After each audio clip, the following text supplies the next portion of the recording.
Good afternoon, and welcome to the Johns Hopkins 30-minute COVID-19 briefing, where we provide live insights from the experts who lead our work at the Johns Hopkins Coronavirus Resource Center.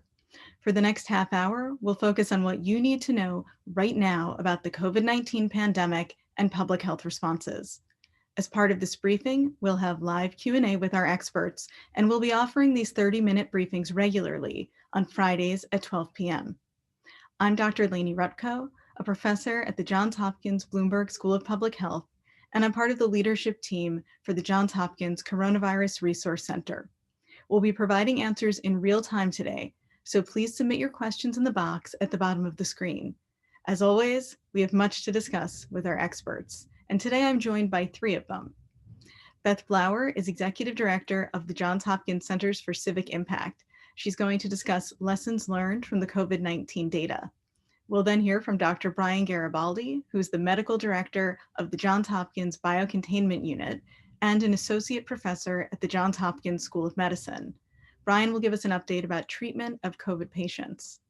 Finally, Dr. Bill Moss is Executive Director of the Johns Hopkins International Vaccine Access Center and a professor at the Johns Hopkins Bloomberg School of Public Health. Bill will give an update about COVID-19 vaccines. I'll now turn to each of our speakers for a brief overview. Beth, it is hard to believe, but the Johns Hopkins Coronavirus Resource Center launched 1 year ago this week. Can you give us a sense of the lessons that we've learned over the last year about COVID-19 data and maybe give a quick look at any challenges that you see on the horizon? Sure, and happy anniversary, Lainie. We've been at this, now for just at the year mark. I don't think any of us expected to be this thoroughly in the work at this point, but we are here and we are committed to continuing to provide data and context for how this pandemic is affecting the globe. It's been a year of great challenges. I think one of the single most difficult pieces of our work as it relates to our data tracking of the pandemic has been a real lack of a common language around how the disease is described. We have been pulling data from countries around the world and from states here in the United States, all using different definitions, using different standards for how the data is collected, using different data standards for how the data is released. And we've spent an enormous amount of time within the CRC trying to reconcile all of those differences and make sure that the best public health information is being released to the public.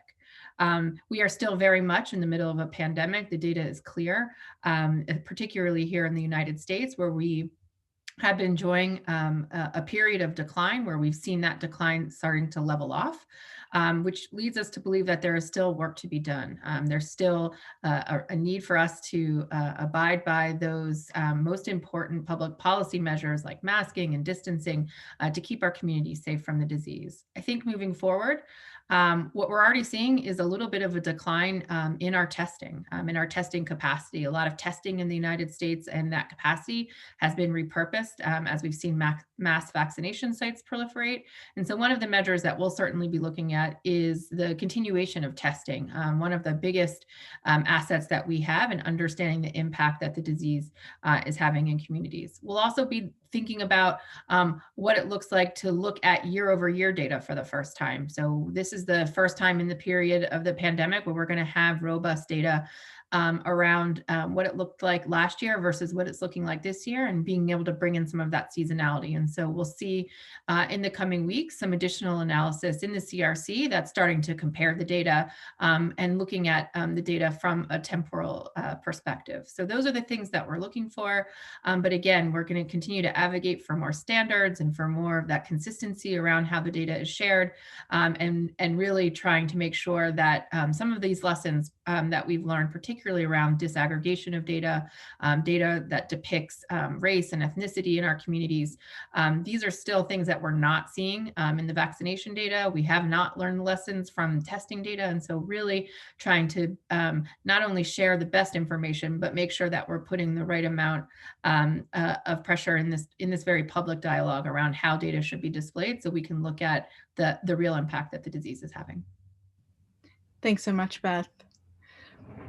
Turning to Brian now, You're a frontline provider and you've been caring for COVID patients now for about a year.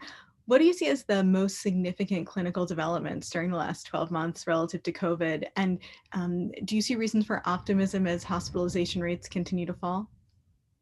Hi, Lainie. Well, I do think there are reasons for optimism. This is the first time in a year where I was actually called off from a week of COVID time in the ICU because we don't have enough ICU patients to require two ICU attendings. So I think the drop in cases and the drop in hospitalizations are real. I do worry that we may be headed for a little bit of a bump back up in cases as we see relaxing of some restrictions, particularly mask mandates. I think it's important to remember that while there are 3 vaccines that are now available, and Bill's going to talk about, some of the work that's being done on that front, the majority of our country is still susceptible to this virus, and the best way to protect ourselves from another surge while we're waiting more people to get vaccinated is to continue with social distancing and continue with mask wearing. It's important to remember, today's the 1-year anniversary, not just of the Coronavirus Resource Center, but also of the first case in Maryland. And so I think it's a time to reflect on all the people that we've lost here in Maryland. There are about 7,700 people who have died from COVID over the last year. But we continue to learn each day and each week that goes by about how to care for patients better, but also what doesn't work. So this week in the news, there was a study of ivermectin, which has gotten a lot of press as a potential COVID treatment. There was a study looking at whether or not it improved the time to recovery from symptoms in people with mild disease, and that study did not work. So it does not look like ivermectin is going to be an important outpatient treatment for COVID. There was a similar study looking at mild COVID disease in non-hospitalized patients who got azithromycin, which is a common antibiotic that we use that also has some anti-inflammatory properties. And that did not seem to prevent, or speed the resolution of symptoms. But another therapy called tocilizumab, which is a medicine that was originally developed as a rheumatoid arthritis drug that acts as a very powerful anti-inflammatory. There are 2 more studies that have been released in the last couple of weeks that have shown that it probably does have a role to play in a subset of patients who have high levels of inflammation from COVID. So we continue to learn what works, and as importantly, what probably doesn't work. And I think it's important to recognize there's still lots that we need to learn about this disease. There's a lot of attention now being focused on trying to understand what the long-term impacts of COVID are going to be. The NIH has launched a very aggressive grant campaign to try to understand what they're calling the post-acute sequelae of COVID, or PASC. And I think we're going to continue to learn about, what puts people at risk, what the manifestations of PASC are, and hopefully start to understand how we can treat patients better when they're suffering from long-term effects of COVID, and how to prevent it in the people who still do get COVID despite the vaccines and social distancing and mask wearing. So lots of work that's been done, definitely encouraging news in terms of hospitalizations and death, but a lot more work to be done as we await the majority of the country getting vaccinated. Thanks very much, Brian. And I want to echo something that you said. While all of us are on the team are immersed in these data every day, we also never lose sight of the fact that behind each data point is a person and a family. And that's also part of why we do this work. Before I turn to Bill, I want to remind our audience to please submit questions for our experts in the box at the bottom of your screen. Bill, the vaccine rollout continues. We now have 3 vaccines in the US with emergency use authorizations, EUAs. We're hearing about the potential for supply to meet demand over the next few months. Can you talk us through these latest developments? Yes, thank you, Lainie. And I just want to reiterate a point that Beth made earlier about the need for standardized data. And this is really critically important, as Beth said, for following our progress in vaccinations and really having good data across all the states about who's being vaccinated, so that we really understand whether we're reaching our target populations. I'll start off again, Lainey, with a feel-good story. There is a county, and some of our listeners may have heard this story, but there is a county, Gila County, outside of Phoenix, where they apparently have sufficient number of doses, such that they opened it up, and any resident over the age of 18 years of age can just show up at a clinic, walk into a clinic, and get a vaccine. So it's really no fussing with online appointments. no criteria. They're just opening up the vaccine to anyone, and you walk in and you get your vaccine. And I think I raise this because this is where I hope we will be in most of the United States in the coming months. I mean, it may not take until June or July, but we will get to a point where there are sufficient number of doses and where people will be able to walk into a clinic or a pharmacy and get their vaccine without all the hassles that people have been facing. So we continue to make progress in vaccinating people within the United States. More than 110 million doses of vaccines have been distributed. More than 82 million vaccine doses have actually been administered to people. 16% of the US population have received one or more dose. 8.4% have received 2 doses or are fully vaccinated. And so that's still quite low. And I'll come back to that, but we still have a long ways to go to build up the immunity in our population. But we are now reaching 2 million doses administered per day. Remember, the Biden administration had said 100 million doses in 100 days. We're now at twice the rate of that. It's taken a bit of time to get there, but and hopefully we'll see improvements.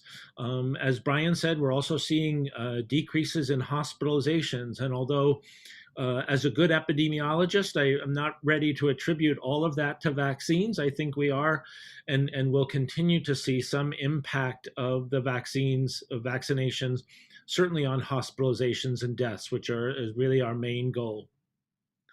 So the big news this past week, Lainie, since we last talked last Friday, has obviously been the emergency use authorization and then subsequent recommendations by the Advisory Committee on Immunization Practices and the CDC for the Johnson & Johnson vaccine. And just this past week, 4 million doses of the J&J vaccine were shipped out to locations. Folks will remember that this is an adenovirus vectored vaccine, so different than the messenger RNA vaccines of the Pfizer, Moderna. 72% efficacy in the phase 3 trial in the United States, but very high efficacy, 86% in the United States against severe forms of COVID, and really 100% efficacy against death. And we like to point out that this vaccine was studied across multiple countries and at a different stage in the pandemic, where more of these variants of concern have been circulating. And this vaccine was specifically studied in South Africa with that specific variant. And there was a reduction in efficacy there, but still 82% efficacy against severe disease. So this is a really valuable additional tool in our armamentarium. Another announcement this past week was that Merck was going to work with Johnson & Johnson in manufacturing the vaccine. So we have 2 very large vaccine manufacturers. Actually, Merck is the second largest vaccine manufacturer in the world. They had a COVID-19 vaccine, but they ended up pulling it because it didn't look promising. But they're going to help boost the number of doses we have of the J&J vaccine. Now, one concern that has risen, and there's been a lot of discussion over the past week, because of the lower efficacy, again, with the J&J vaccine, with the understanding that it still has very high efficacy against severe disease and was studied at a different time in the pandemic. But there are a number of advantages of the J&J vaccine that makes it highly desirable. It's a single dose, just requires refrigeration, and perhaps some lower side effects, that reactogenicity that we see after vaccination. So what the New York Times just reported today, and Lainie, 2 of our colleagues, Daryl Gaskin and Rupali Lemay from the School of Public Health, were really featured in this article that came out in the New York Times today. But it really highlighted, I think, the creative ways states are are trying to use and leverage the advantages of the Johnson & Johnson vaccine. So, for example, trying to target populations where getting a second dose may be very difficult. That includes, homeless populations or people who are being kind of imminent release from prisons, where it just may be hard to get people back. So there are real advantages of that single dose. The other big advantage is the storage conditions that I mentioned, and so really getting out this vaccine to remote pharmacies, small pharmacies that aren't part of the federal program. So there are a number of different venues where this J&J vaccine will be advantageous. So I was really pleased to see the states getting very creative in really leveraging the advantages of this vaccine. Now, there are some questions about this. One interesting question is there is an ongoing trial of 2 doses of the Johnson & Johnson vaccine. What do we do if the efficacy is much higher with 2 doses? I suspect it will be. Will it be better to vaccinate more individuals with a single dose of the J&J vaccine rather than trying to get 2 doses into people? I imagine, down the line when we really have sufficient doses for everyone, that people may have a choice as to which vaccine they get. But right now, I think most public health experts are really saying that everyone should get whatever vaccine is available to them the earliest.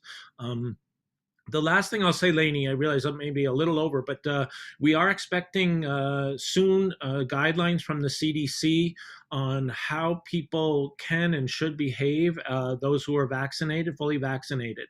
And so we're still waiting on data on whether vaccination can reduce transmission. We have some evidence that is the case, but I just end with, what really factors in for how people can behave after vaccination. And one is the level of community transmission. And we're still seeing very high levels of community transmission here in the United States. And the other thing is just the proportion of people who are vaccinated. And again, more and more people are being vaccinated, but overall, the proportion of people in the United States who've been fully vaccinated is quite low. So the messaging will be that we need to continue to wear masks and socially distance and practice those public health measures until community transmission is really driven down and a large proportion of the U.S. population has been vaccinated. But there will be new CDC guidelines on smaller group gatherings that I think all of us will look forward to. Thanks so much, Phil. I was also thrilled to see our colleagues featured today in the New York Times. That was great. I'm going to move now to questions that have been submitted by our audience for our experts. And Brian, I'm going to start with you. We have several clinical questions today. First is, can you speak about what we know from a research or clinical perspective about ACE inhibitors and COVID? Sure. So there's obviously been a lot of interest in drugs that can potentially impact the ACE2 receptor, which is the receptor that the virus binds to get into cells. The largest studies to date have shown that people with hypertension or high blood pressure are at higher risk of bad outcomes from COVID-19, but there's been no clear connection with different outcomes based on what medicines you're on for your blood pressure. So ACE inhibitors or angiotensin receptor blocker agents. Right now, there's no recommendation to switch people to those medicines or off those medicines based on whether or not they're at risk for COVID or they get COVID. So right now, we don't think that those medicines have a significant impact on someone's risk of getting COVID or their clinical outcomes. Thanks, Brian. And one more for you about ivermectin. So you mentioned the recent study, and what the questioner is asking is, how do we interpret that given other studies that have been more positive about ivermectin? So what's your take on how to synthesize all of these different pieces of information? Sure. I think there's lots of different meta-analyses that have been done. There are some open label studies that have been done. Most of the studies have been small. The study that I mentioned earlier was a small study, hundreds of patients, not thousands of patients. So I think we need to take all of these studies in context. When we're evaluating these studies, I think randomized control trials that have a placebo are probably more convincing than those that do not. And so this particular study was reasonably well done. It had a placebo blinded control group and did not show a benefit in patients with mild COVID. Now, that does not mean we should stop all research on ivermectin. I think there certainly is still interest in trying to understand if it does have a role to play. But so far, I think the evidence suggests that it's probably not going to have a major impact on the course of someone's disease. But I think we'll continue to wait for more evidence as it comes out. We are not using ivermectin to treat outpatients with COVID at our institution. Thanks, Brian. Bill, no surprise, lots of vaccine questions today. First up is, how soon might we have a better sense of whether those who have been fully vaccinated against COVID can still carry and transmit the virus? Yeah, so there are ongoing studies about this, and it's what I would say is that we know that people who have been fully vaccinated can actually become infected and get symptomatic disease. COVID-19 vaccines. The vaccines are not 100% efficacious. So so it's going to be a matter of degree. We also know that people who have been fully vaccinated tend to have more mild disease. And we know that there is evidence that the vaccines can reduce asymptomatic infection. So where we're going to land up on this is that the fully vaccinated individuals will have a much lower probability of developing infection and transmitting the virus, but it's not going to be zero. And that's why in thinking about how the behaviors and changes in public health activities of fully vaccinated individuals are going to depend on two things. The obviously the proportion of people vaccinated, but also the level of community transmission. And as I said earlier, when community transmission goes way down and the proportion of people are fully vaccinated goes up, that's when we're going to be able to really get back to quote, more normal behaviors. Thanks, Bill. And a related question, we're seeing several folks asking today about this idea of vaccine breakthrough. So individuals that have been fully vaccinated against COVID and then a little bit of time goes by and they subsequently test positive. Can you talk us through that, please? Yeah, again, the vaccines are not 100% efficacious against clinical disease, and certainly not 100% efficacious against asymptomatic infection. So we are going to see people who are fully vaccinated who either get infected and some will have mild disease and or asymptomatic infection. What we don't want to see are people who are fully vaccinated who are hospitalized and or die from COVID-19. That's when that's a red flag to me, and that's particularly what we would want to know is, are those individuals being infected with one of these, with a particular variant of concern where we think that variant may be able to escape the immune response. But we are going to see asymptomatic and mild infections in fully vaccinated individuals. We know that, but what we don't want to see or anticipate seeing are hospitalizations and deaths. Thanks, Bill. Next question is one that has become quite popular over the last week or so. If you have a choice between the J&J vaccine or one of the mRNA vaccines, what do you advise?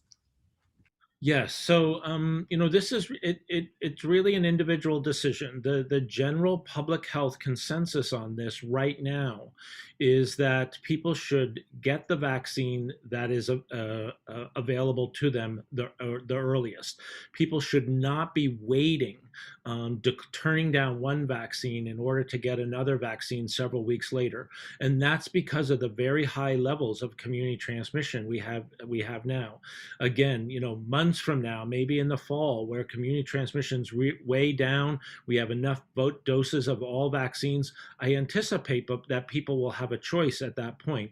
And then it really comes down to a personal decision, trading off perhaps somewhat higher efficacy against maybe mild disease. Again, but all vaccines are effective against severe disease, against the convenience of a single dose, against accessibility, maybe milder side effects associated with a single dose of a Johnson & Johnson. But I think right now, with very high community transmission in the United States, people should get the vaccine that's available to them the earliest. Thanks, Bill. Brian, question for you as a healthcare provider. If someone comes to you and is fully vaccinated against COVID, but then learns that they've been exposed through a close contact, what is your advice to them? Well, I think we don't yet know, again, as Bill's been talking about, the likelihood of someone being asymptomatic and then being able to spread that virus. So I think you need to be careful. You certainly have to watch out for your own symptoms. The current recommendations are not to quarantine. If you're 2 weeks out from your second shot, if we're talking about the Pfizer and Moderna, which is what most people have been vaccinated with, but you need to be vigilant about symptoms and get tested if you develop any signs or symptoms. And I would be, thinking about who you're going to be interacting with during that high risk time, during that first week after exposure, because while we do think that it's unlikely that you'll get severe disease, there is the possibility that you could have asymptomatic disease, mild disease, or potentially spread to other people. So I think you need to be mindful of your surroundings. You definitely need to be doing what we should all be doing, which is wearing a mask and socially distancing. But I think you just need to take into account what your context is and the people that you're coming in contact with. Thanks, Brian. Bill, when we learn more about the variants and we start to hear conversations about the potential for developing booster vaccines or revisiting vaccines to ensure that they're effective against the variants, but does that actually require an unvaccinated population? Can you talk us through how vaccine manufacturers approach the variants? Yes, there are a number of approaches the vaccine manufacturers are taking.